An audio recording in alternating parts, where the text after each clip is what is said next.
Hey guys, this is HellHades. This is a podcast with Adam Smart. Let's go. All right, let's start with an icebreaker. What's your favorite games? Sham, what's your favorite game? Favorite game of all times. I always say this is Final Fantasy Tactics. It's so funny that this ends up being my favorite game. It's just I don't know if it must have just been a time in my life where I just spent hours and hours and hours grinding in this game. I mean, probably my most played game is World of Warcraft if I'm going to be honest, but that's my favorite game. I'm sticking to it.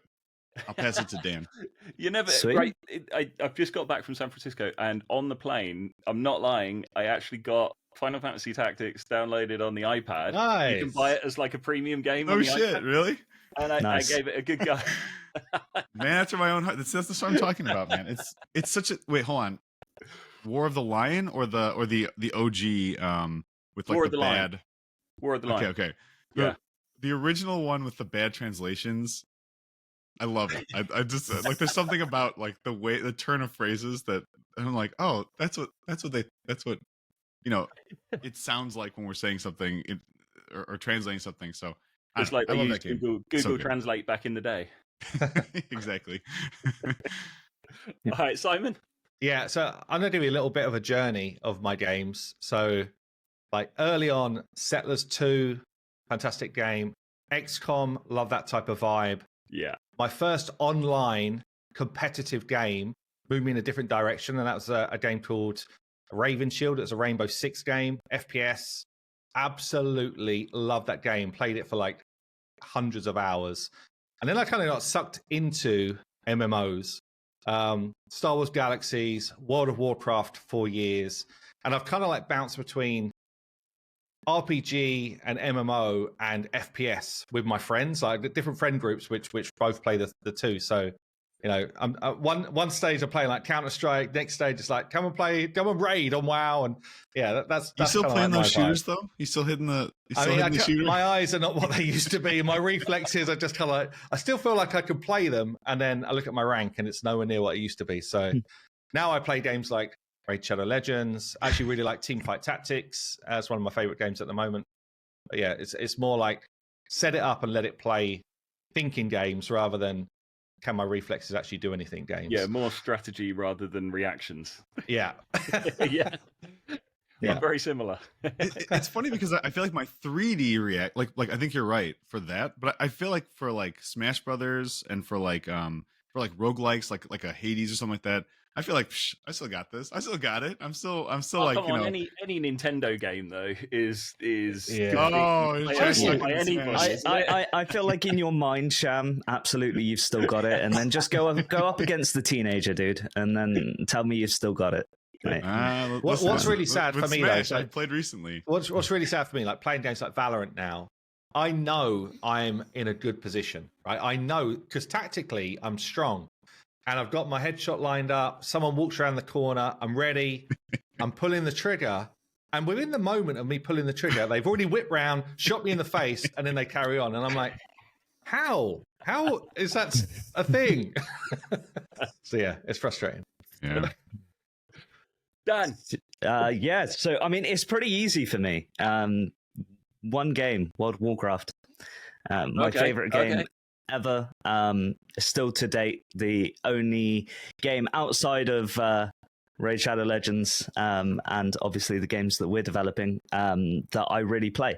I've played it since closed beta and raided every content that's been released in the game since. And yeah, all of the friends that I have kind of outside of like the gaming world and things like that have all been made on World of Warcraft. So it has a very, very close place in my heart, and love that game.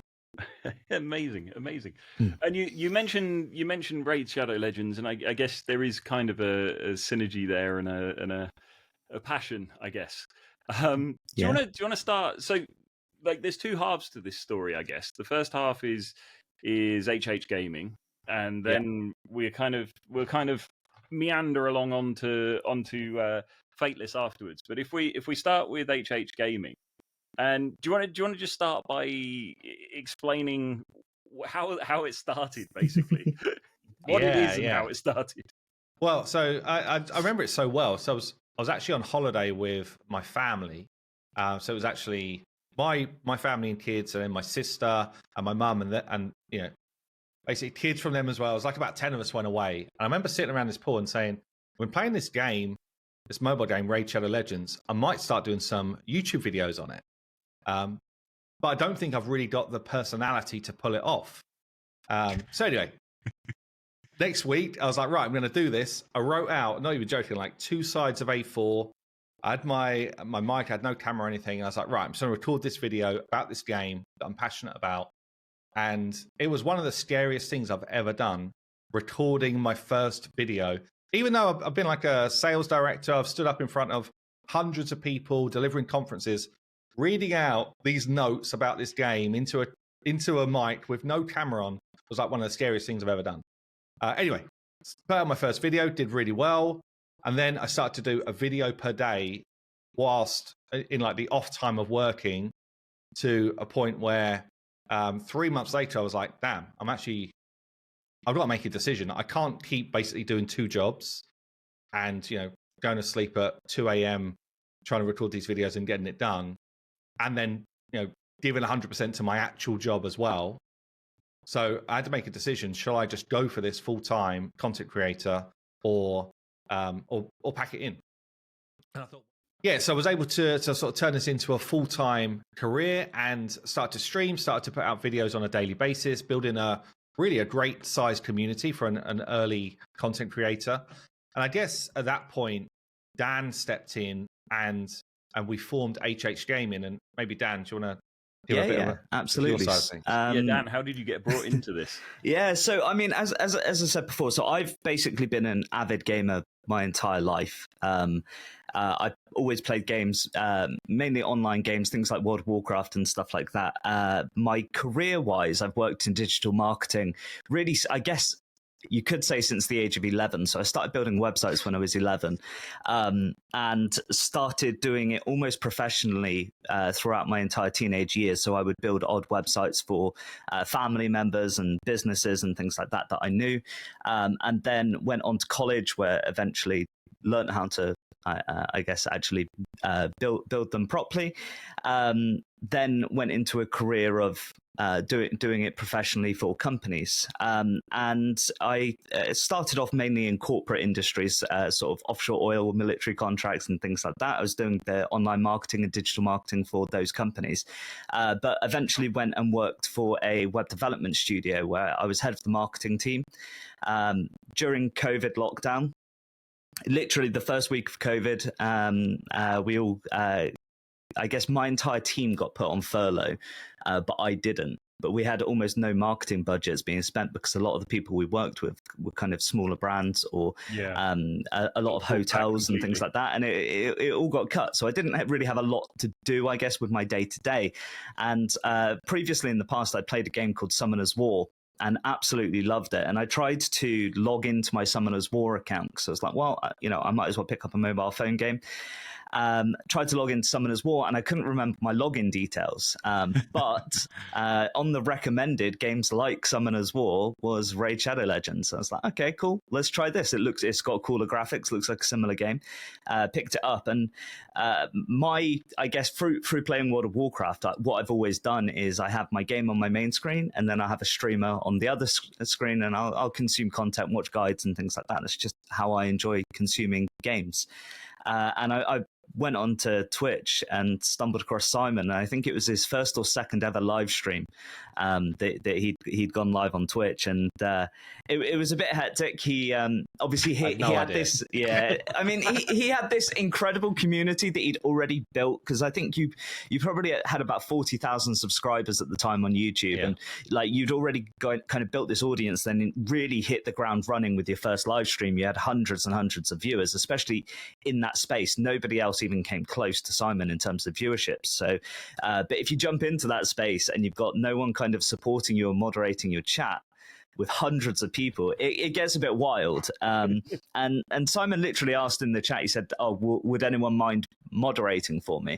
And I literally just responded. I was like, yeah, sure, I'll do that. Why not? And after that point, we kind of got chatting after the stream, and I pitched this idea of building a brand rather than him as an individual YouTuber, because I could see everything that he was doing was, I mean, it was incredible. His growth, his connection with the community and everything was perfect. But I followed for the last 5 years. It's been the only place that I've been able to get past stuff. Yeah, and I just noticed that Raid Shadow Legends as a whole, it's an extremely complex game, but it didn't have the support that games like World of Warcraft have. So one of the main websites and resources I used to use is things like Icy Veins and WoW Progress and stuff like that, which would allow you to kind of track your development in the game, but also give you guides and like a hub for that. So we came up with this idea of kind of creating that space for the Raid Shadow Legends community. And it took a little bit of convincing for him to do it. I think I originally pitched him the idea in May 2020, and he eventually agreed to it in September. This was of the website? Yeah. I think I was looking at it, I was like, this is a ton of work, because all of these champions. And play. The thing with me is, if I'm going to do something, I want to come in at like the top level. So, when we started to research other websites and things, it was like, well, we don't want to come in and just kind of like sit there with other websites that were already covering Raid, because we didn't feel like they were. There wasn't many at the time. There was only like Illumilove. Yeah, Illumilove. Yeah, Illumilove was kind of the main one that people used, and that had a decent amount of information, but wasn't really very visually inspiring to a player base that played a game. One of the main reasons was because they loved the visual of the game. So we started to look at other sites like Icy Veins and some of the League of Legends sites, and I don't know, Dan, you've got a few that you was kind of using as well. Yeah, right? yeah. So, and I mean, we basically took inspiration from those sites and applied it, I guess, to Raid. Now, how we did it originally, back when we first kind of started this project, everything was basically manually input because we didn't automate anything. Whereas nowadays, a lot of it is kind of automated, but in those months from September to December, when we originally launched the website, I think there was about 550 champions in Raid Shadow Legends at that time. Our team was effectively, it was Simon and I, Rachel, who's Simon's wife, who was helping out. We had Jack, who has zero knowledge of this game. By the way. Yeah.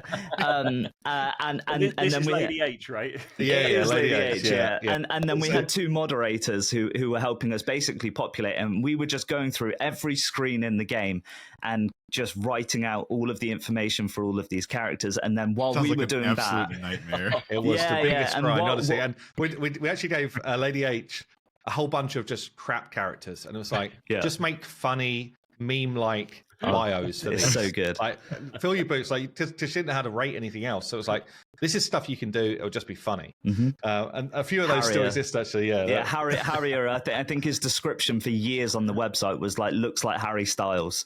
And that was it. To One Direction than Raid Shadow Legends, something like that. But yeah, so we basically spent 3 months just building champion pages, and then we were ready to go live. And what we wanted to do was like a December launch. We'd do like a Christmas calendar event, and we would try and give the site a bit of hype for day one launch. Now, I turned around to Simon and said, look, we're going to have to soft launch this because we don't know how much traffic we're going to get, and we don't know how big servers we need. Simon's idea of a soft launch is to put a video out on his channel, which literally the thumbnail was free stuff across it. No one's gonna come for that. It's fine. Yeah. I don't like the idea of soft launches, honestly. The next 3 days of my life was spent basically putting out fires on the servers. And props to Simon, because at the time, I mean, obviously the website wasn't profitable. We had no income or anything like that. Simon was fully funding the whole thing. But he was just constantly like, just double the server capacity, make sure that everyone who visits the site gets a good user experience. And it's always been that. It's always been focused on delivering a great product for the end users.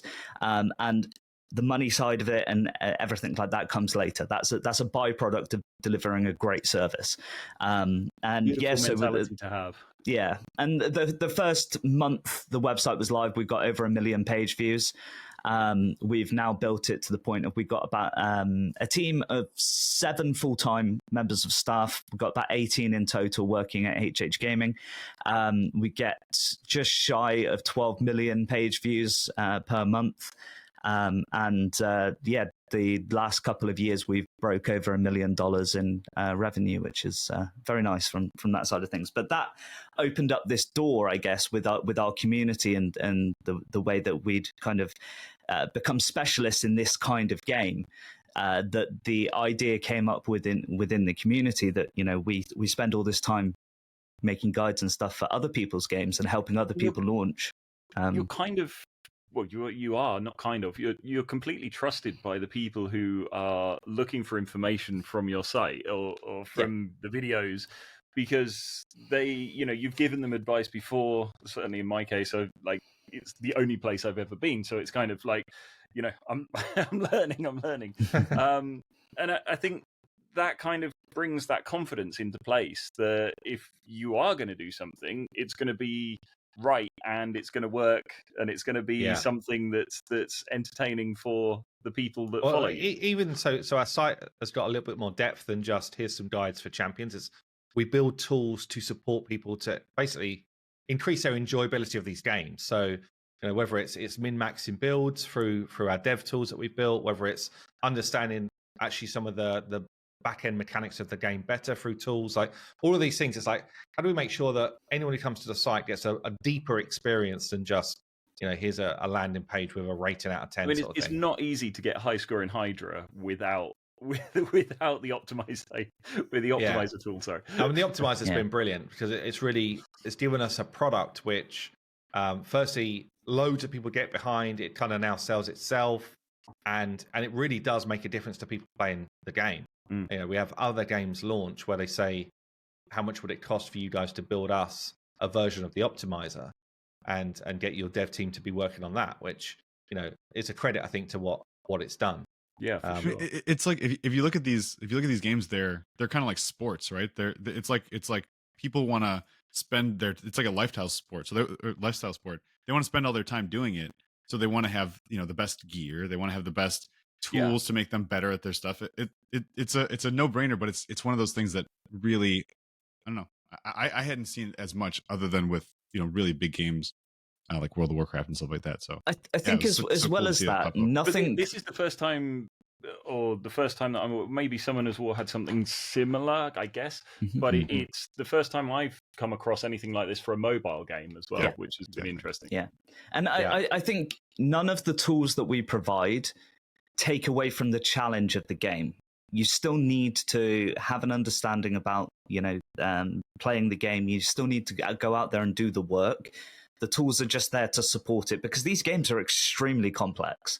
When you get under the skin of them, I know a lot of people see games like Raid Shadow Legends and other gacha games as, oh, you know, they're just money grabs, and that to an extent, like, yes, there is the monetization side of them, but when you actually get under the skin of the games, they're really good games, and the complexity that's in them is really, really high level if you want to compete at a top level. Our tools just make it, I guess, an easier barrier to entry to get to that stage. Although there's still a lot of grinding to go. Oh yeah. You got to put the time in, man. You got to put the time in. Yeah. Cool. Yeah. So after you've got this whole YouTube channel, you've got the website. You've now got, I believe, some of the other raid influencers that are now working for you, which is incredible as well. So you're sort of building this entire organization based on raid content, and now you're moving into a studio. Yeah, well, so we had the community basically reach out to us a number of times, whether it's through videos or just kind of like DMs to me or whatever in Discord. It's like, when are you guys going to create your own game? You know this space so well. We love what you guys do. And we just kept laughing it off. It's like, yeah, of course, but we're not game developers, so that's a silly comment. And I remember specifically, I was in a team meeting, and I brought it up. I was like, oh, I've seen this on my video again. When are you guys going to create your game? And nobody laughed at the comment. And I was like, hold on a minute. Why are we not just doing this? Like, it's our absolute dream to be involved in. We're really passionate about this space. We've got a great community. Why are we not literally just got goosebumps gonna do this? and we were like, how could we make it happen? And actually, so we'd worked with Sham probably for maybe 18 months before that on his project, which he can tell you about in a second. And we just were like, we know we want to work with Sham directly at some point. We definitely want to do something with him because he's an awesome guy. He's really knowledgeable. I've seen him this is the time. This is the time to bring him in. He's like the missing part to our trio, the trio we needed, because he actually brings the game design and development knowledge to our kind of like community building, marketing strengths. So maybe Sham, give a it's funny because like initially getting connected with you guys. I mean, I'm a part of the community. It's like when you talk about a community-led studio, I was a part of the community, right? I reached out to you initially because I was building a game called Incarnate. I talked about Final Fantasy Tactics as my favorite game. It was a tactical strategy RPG, hero collector. We had all kinds of cool, mixing and matching parts, and I won't get too deep into it. But I reached out to Simon because I was like, hey, I think you're gonna dig this. I know you loved XCOM and that type of stuff. And credits to Simon. He responded to my cold DM on Discord, and from there we basically right.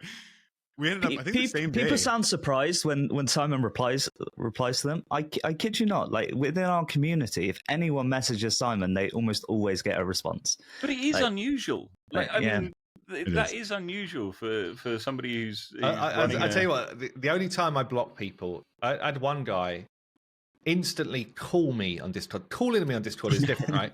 Not even a message, and it was like 3 a.m. My phone's going off. I'm like, at this point, I didn't know I could turn this cool stuff off. And I'm like, what is going on? And so I instantly cancelled the call. So I didn't want to wake up the whole household. And then he starts calling me again. And I'm like, dude, what is going on? What is your problem right now? It was an mini clan boss reset and he needed help with his team. How's that going to get this team? Yeah. But no, generally, like, I wouldn't be where I am today without the community around me. And honestly, it's probably like my biggest strength is the fact that when we built the Discord, I was very active in the Discord. If people are asking questions, I'm in there. I'm talking about it. I'm one of the community as well. That's where I came from. I'm not someone who's kind of like up on this pedestal. I'm enjoying the game with these people. So, and actually, we're kind of trying to make sure that comes across with the Fateless stuff as well. We're very active with the community we're growing, for our first game. But this is the thing. This is the thing. Everyone understands. I think everyone, if you just talk to any game developer, right? Everyone's gonna understand. Hey, you need a community. Of course, you need players. Of course, you need engagement. Of course, you need like someone who can present well to them and kind of like speak to that community. But it's always like something that it's like an afterthought. It's like, oh yeah. First, we're gonna build this game, and then it's gonna be build it. They're gonna come. Yeah, exactly. And you spend all this time, and then you end up with this kind of insular understanding of what needs to be built, right? And then sometimes you get it right, and sometimes you get it wrong. And I think that people are really, people at this point understand that this is required. And I think this is the way that these we built our studio was actually community first, right? So I mean, like, if you see behind me over here, I've got this is from a Kickstarter that I ran. This is a board game that we made. And so like one of the biggest things for me, I was always struggling to try to build a big community. And I knew that it was important, but how do you do it? How do you get in front of the right people? And Simon had already done this. And so like us coming together was like a no-brainer. It was like, okay, we're going to try to build something that people are asking us to build. Like, why would we not do this, right? It's like, they want it. We're going to give it to them. And it wasn't like, oh, well, we're just a couple of guys who have this kind of cool idea and maybe we can get it done and we'll just find some other people to do it. Like, obviously I had the experience on the game development end. Simon had the experience on kind of like communication and sales and had the amazing community behind him. Dan had the understanding of like digital marketing and organic growth. And like together we kind of just like, filled all the gaps that are needed from a founding team.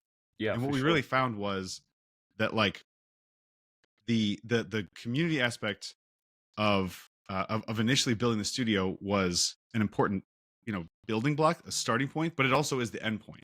It's also like where everything has to go. Like and so when Simon kind of started, the way we were funded in the first place, and I guess I'll just begin this story, was we said, okay, they had reached out to me and they said, hey, let's do this. I said, okay, let's figure out, what we're going to need, how much we're going to need, how long it's going to take, all that type of stuff. So we started like looking at like costing out and scoping and stuff, and just doing like really basic top. And Simon said, I'm just going to tell the community. We're not talking like a small match 3 game here either. No. It goes back to my website idea, right? So when we're coming into a space, I don't want to be limping in with like a subpar product. If we're going to do it, we're going to do it well, and we're going to basically come in and try and compete at the top of the market. And exactly the same as what we did with HellHades.com. That was the and in fact, I remember having the conversation with Sham and Dan. It's like, we're going to do it. We need the visual fidelity of a Raid Shadow Legends or a Watcher of Realms. So, one of the games that's currently top of market. We want the combat quality of a Honkai Star Rail. Again, games that are at the top of the market. That's what we want to be. Otherwise, honestly, it's a lot of time and effort to not come in and try and do your best. So that was well, really. I mean, you don't want to really aim for being 100th in a genre, do you? I mean, no, exactly, exactly that. Yeah, it's not how we roll. And I mean, the big thing is, so at that point we were like, okay, well, let's just try to scope this thing out. Let's see how much it would actually take. Let's put an RFP out with the specifications that we thought. But like at the same time, Simon's like, you know what? In the same way that he did with website, I'm just going to tell the community that we're doing it, right? Because I'm thinking, okay, we're going to go to VCs. We're going to have to find angels. I'll contact my network. Coming out a video. Yeah, basically just like we're doing it. It's happening, and we got hundreds of emails from people just saying like, hey, how can I get involved, right? And so some of those emails were like, hey, it's $50. I just want to give you some money, and we were like, okay, thank you, but we can't do that, right? That's not how this type of thing works. But from those emails, we were actually able to raise our first round, and like, so every part of this story, it's a testament to what I think the next kind of phase of game development is going to look like. I think that without doing, unless you're like a giant company, and even these giant companies, right? You look at a Concord and some of these other, I don't want to like, some of these other flops of studios. Putting blasts out here, Sham. Right, exactly. Not fully understanding like what the community wants. Like, I think it's almost required. This is exactly it. Yeah. There's a real disconnect in a lot of the studios at the moment with really not understanding their community and building for their community rather than, I have this idea, we're going to do it. And instead of that, we have that as kind of our strength, right? It's like we fully understand that there's going to be that product market fit because we're Simon just out there talking to the community every day. We've got our Discord live, and we're reading through all their comments. But going back to what we were talking about, like it was amazing to see the support that we got, when we said we were going to do it, and that really energized us to say, okay, well, let's build out the studio right. Let's get this funded right. Let's find the right people to actually start building this thing. And that's kind of like where the studio kind of. I'd say as well, what's been amazing is, I think because people that are in the industry that are kind of like outside looking in, they see this as something which it feels different. Okay, and we're getting recommendations of, you should speak to this guy for your CTO position, and we have a chat with these guys. We look at their CV and we're like, oh damn, hold on, no, he's been working for like he's worked at EA. He's literally worked on some of my favorite ever games. So it's going to be impossible to get this guy into our new studio. But when you start to like talk through it, talk about the community waiting to play the game, talk about the vision, almost everyone is like, everyone that we've got on our studio right now is recommendations and are super pumped to have come on board, which, I think like the entire, anybody who's involved in games understands that value of the user base. Like, and you've established this user base of people who are heavily invested in Raid, who understand it, who are, you know, sort of actively involved in that community. To have that user base from the very beginning, I think, is massive, and that can't be understated. Well, it's funny, and I guess to amplify that even a little bit more, because I think the idea could be, oh, well, find any content creator or content creator in the space that you're trying to enter, and then say, hey, you know, put some videos out about our game. You know, what do you think? I think that's not quite enough. I think that what we're doing is really kind of that next level. And because discoverability is going to be so hard, and is already so hard, right? There's so many games coming out. AI is making it easier to put games out. The you know, game engines always obviously made it easier to put. So number one thing for a lot of people is discoverability. It's like, who do I trust? Who's that voice that I trust that I'm going to decide to make a buy or a download decision? And like, you know, you want having somebody who has a direct connection, like you said, to the exact user base that's going to love our game. Yeah, that's massive. It's like, it's way more than even just having somebody who has 10 times, you know, the number of subscribers and followers. It's interesting as well. Sorry, Dan. It's interesting as well that two other people that are on our cap table, investors in the game or in the studio, are also big creators from this space. You know, basically reached out to us. So, you know, I'm sure they won't mind me saying, but MTash, who's covered Honkai Star Rail, Genshin Impact, really big creator, reached out to us and said, "Love what you guys do anyway. Like we've kind of had a number of kind of like collabs over the years. Can I be involved? Like, is there a way to be involved at this point? I also want to make a game in this space, and I also want to give my input and help the game design team and help the testers and stuff." So, you know, he came on, and Ash as well, who is another big Raid creator. Again, we really like. I follow Ash almost as much as I followed you. Well, but the thing with Ash, right? So doesn't sound creepy at all. The thing with Ash, great creator, but also runs Aftershock Media Group, which is a talent agency, access to, you know, about 160, I think, content creators, but also access to data of which ones perform well in this space. You know, who should we work with? And so it's just kind of like an extension of this kind of build that we're doing anyway. Yeah. But it's all from people that really want to be part of the project, rather than us reaching out and saying, please, can you come and help us? You know, please come and do something for our project. Very different type of approach. I think what I was going to touch on there is one of the biggest things I think I've seen for us compared to, say, other things that are going on to the market at the moment is, yes, we had this core audience, and we kind of had this core idea of building a game specifically with them in mind. But we're doing it almost one step further than that, and actually bringing them along for the development process with us as well. So, taking them on the journey, So currently, we've basically spent nothing apart from a little bit of testing on marketing. Everything that we've got as it stands right now is organic, and obviously referrals from our core audience. But we've already built a YouTube channel which has like 60,000 people following, where we're putting out 2 videos a week. One is kind of a more behind the scenes of like creating heroes, creating assets, and the actual process of building a game.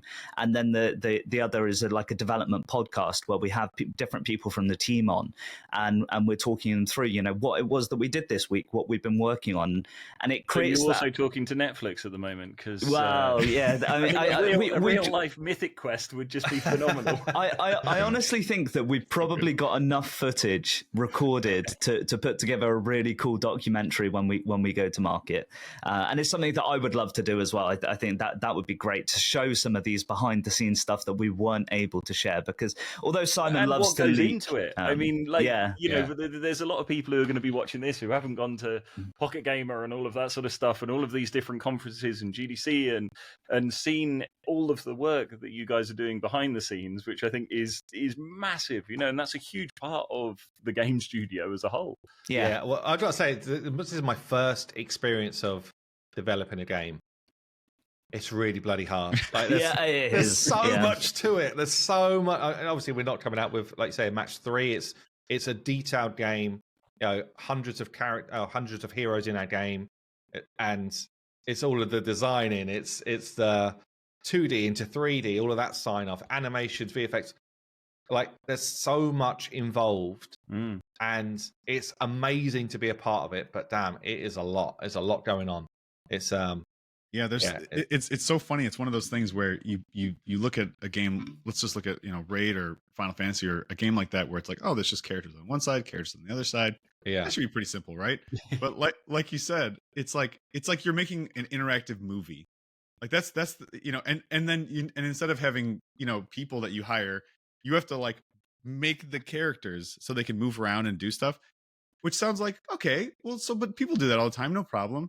But it's like, okay, you got to think about what's the design of this character, what is a 2D into 3D into animation into VFX into sound effects. That's one character. And with all of the different skills that each of the characters has, it's so easy to create a game. I mean, it's and then it's like, right, how do we make sure that we either so for us it's quite important to tap into the nostalgia of some of these games that we've loved to play in the past, because we know the player base for this type of game really is us. It's people that used to play MMOs. They do not have time to play MMOs and sit in front of their PC for 12 hours at a time anymore. So they want to scratch that itch of the same type of depth of going to build my characters. I'm going to try and min-max a build, but I don't have the same level of time. So I want to kind of set it up maybe at the weekend, put some time in for a couple of hours, build up my teams, and then through the week when I've got to work, pretty much I'm playing it whilst I'm sitting on the toilet or during a lunch break or something whilst running, I work. Running. Yeah. So it's trying to make sure that we really hit the nostalgia of some of our different features and like boss mechanics and stuff like that.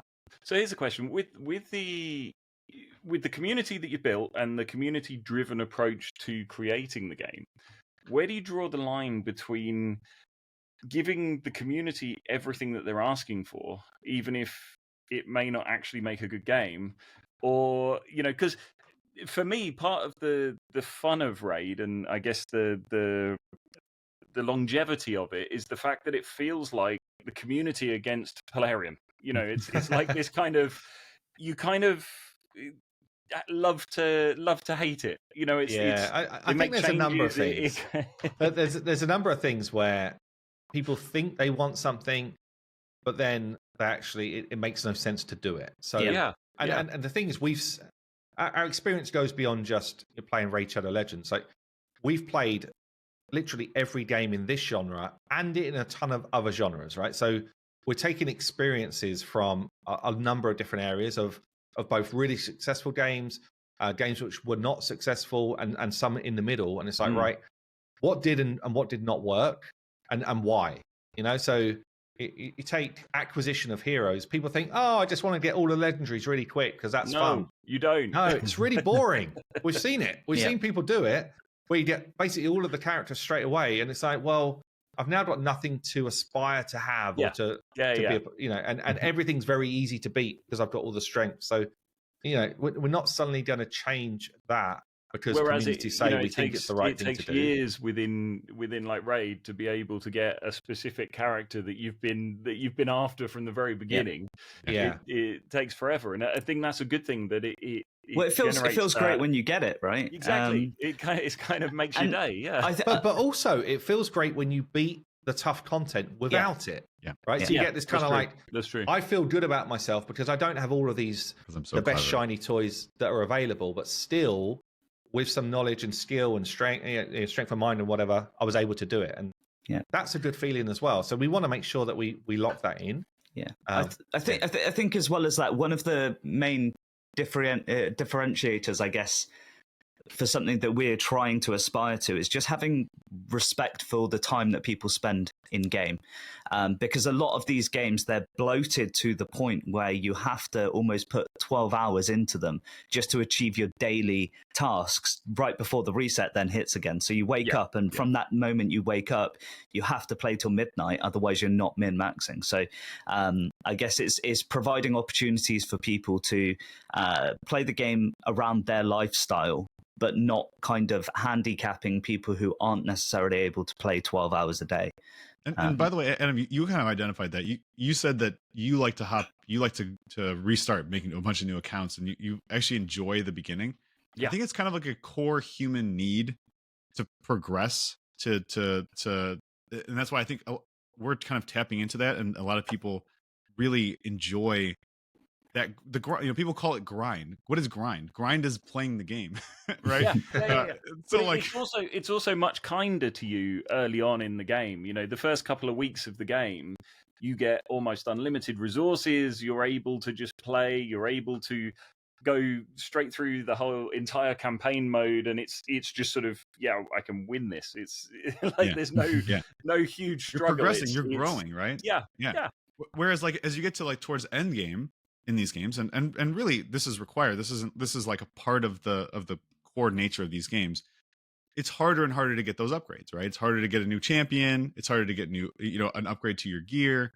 Yeah. And like, so the fun of like restarting it makes sense. It makes sense that people enjoy that. So like for us, a big thing that we're kind of trying to focus on, kind of what Dan is saying, is sometimes you have to sunset features, and sometimes you want to have a good cadence to new features, so that when people get to a point in the game and they're like, okay, well, I've got, you're not gonna have everything, but I've got a good account, I've got a good spot here, and it's tough now for me to progress.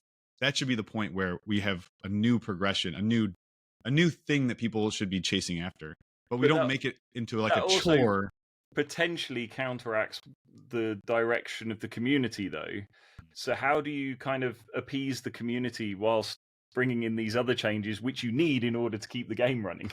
Well, so I think very open communication is just important, right? So we've already had a number of videos where I've been like, look, this is what we're thinking for each either feature design or answering some of your wants, and some of them I'm just quite frankly saying that's not going to happen. That just doesn't feel like that's good for the health of the game. But this one, we've taken this idea, and actually we're going to mold this into something which goes in the game. So I think that healthy balance of, we really want your input, we're going to use some of it, and we'll call out when we're going to use some of it, so that you feel good about yourself if you're an idea guy and you're kind of like in our Discord chatting with us, but also just understanding why some of the things are not being used. And sometimes if you just explain it out, someone said, why don't you just have infinite energy? And your first thought is, you just described it. I can do whatever I want, you said, in an early part of the game. Yeah. And you like that, right? So you think, infinite energy, that sounds good.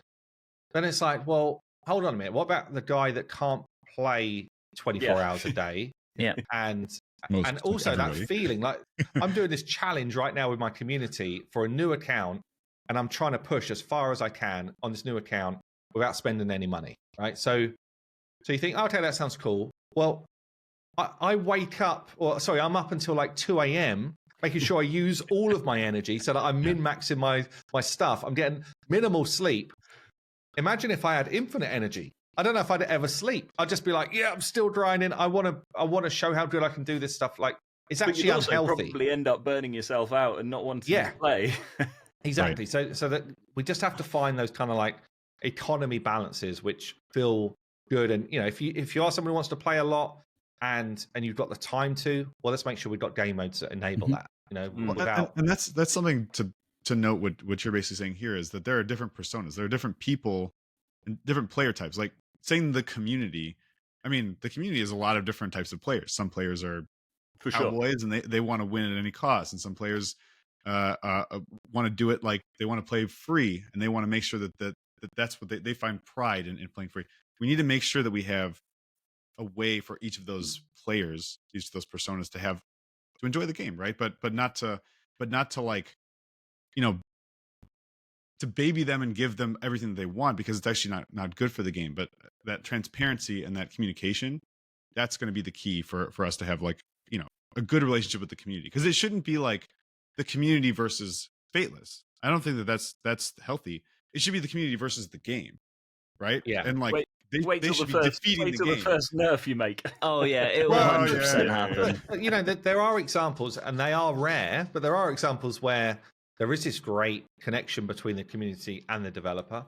Guys who made PoE is probably the best one I can think of in my mind. Where it's just kind of like they love, and it's actually a similar story in a sense. They've taken a game which they loved, obviously the Diablo series, and then they've said, we think we can make it better. We think we can do improvements and give you more for accessibility. We're not going to try and charge the same sort of levels of cost and all that sort of stuff. But we are still going to make a game that is fun to play, challenging to play, all those type of things. So, and we'll just communicate really well with you. So I feel like there's some good parallels there between what we're doing and what those guys did. Yeah, absolutely. And they nailed it as well, which is and they absolutely nailed it. Yeah, definitely. Yeah. I think Simon touched on it as well before, but that factor that not only have we got insights into games that have been successful, we've also helped launch games which unfortunately just didn't quite hit the market with the community. And we can see that, for instance, an opinion of a lot of people is, oh, make it super easy to get a lot of the champions in the game.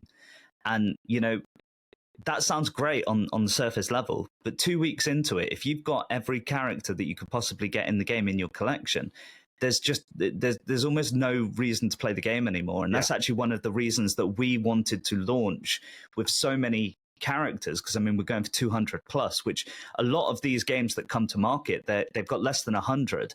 And if you have less than 100, the entire roster's kind of built out on some accounts, especially people who are willing to spend money within the first 2-3 weeks. And then at that point, there's almost it takes away that collection aspect, because these games are effectively a version of, Pokemon trading cards or something like that. You want to collect them all. But once you've got them all, it's like, okay, well, what do I do now? Yeah. You've got to keep adding levels. Yes. Exactly. It's very true. Amazing. Well, I think we're just about out of time, but that was absolutely phenomenal. Is there anything else that you'd like to add before we? No. One thing actually I'd love to add is, I came before I was a content creator and before we'd done game dev, I was actually in food sales, and I've got to say my experience now of the gaming sector is a really positive one. We've connected with so many people that have said, I can introduce you to these guys, I can help you with this, I can recommend this, and that is not my experience in a competitive landscape ever before. It's been so great, and I think people in this space in gaming generally, like, they want to see really cool games developed, and they want you to succeed. And equally, we're now finding that we're being asked to do a similar type of thing. It's like, would you mind just giving us some pointers in terms of how have you done this with the community? How have you done these things? So it's great that we're then extending that on. And it's just, for me, it's been phenomenal, actually. Yeah. And I think as well as that, props to you, Adam, because obviously we did this talk. Yeah.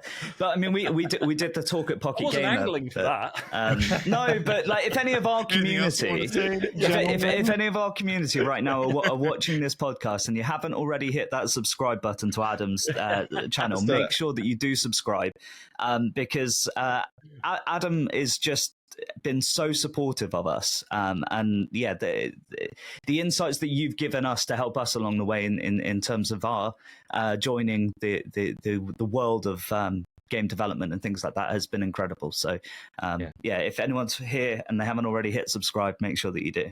Hey, don't be lazy. Like and subscribe. Adam, you're the best, man. Thank you. Well, only one question left from me is when can I pay money? When does it work? When is it out? Yeah, it's May is going to be a beta, so people can sign up involved. to beta right now. Yeah, Fateless.gg. Well done. Yeah, but in terms of like finished product, we're thinking towards the end of the year, September onwards, somewhere around there. But it's hard to give dates because you never know. Everything changes. Will the beta continue until the full release, or will you just do it for a while and then remove it? Or we're looking at starting with kind of like smaller cohorts, groups, making sure that things are working the way that we want them to, and then we'll expand. But right now we're kind of working on the exact strategy. Is it going to be an extended? I think because one of the big things in this genre is, as you said, collection and that growth. We want to make sure that people have a good opportunity to start at a good spot together. But those that play at the beginning will have we'll get some treats, some bonuses. Yeah. We'll say. Also, some some cool little rewards for kind of helping us out with the process, because if especially if you're like me in these games, I love cosmetics. If there's a cosmetic, I will go for it. I actually value them higher. A good skin. Oh yeah, honestly, and yeah, it's just something that we've kind of thrown around, is the idea of having something to demonstrate that you helped out with the building process and the story along the way. Very nice. Well, thank you all so much for coming on. It's been an absolute pleasure to host you on this, and I'm looking forward to following it, and I'm very much looking forward to May now. Hell yeah, man! Awesome. Thanks so much. Awesome. Thank you so much.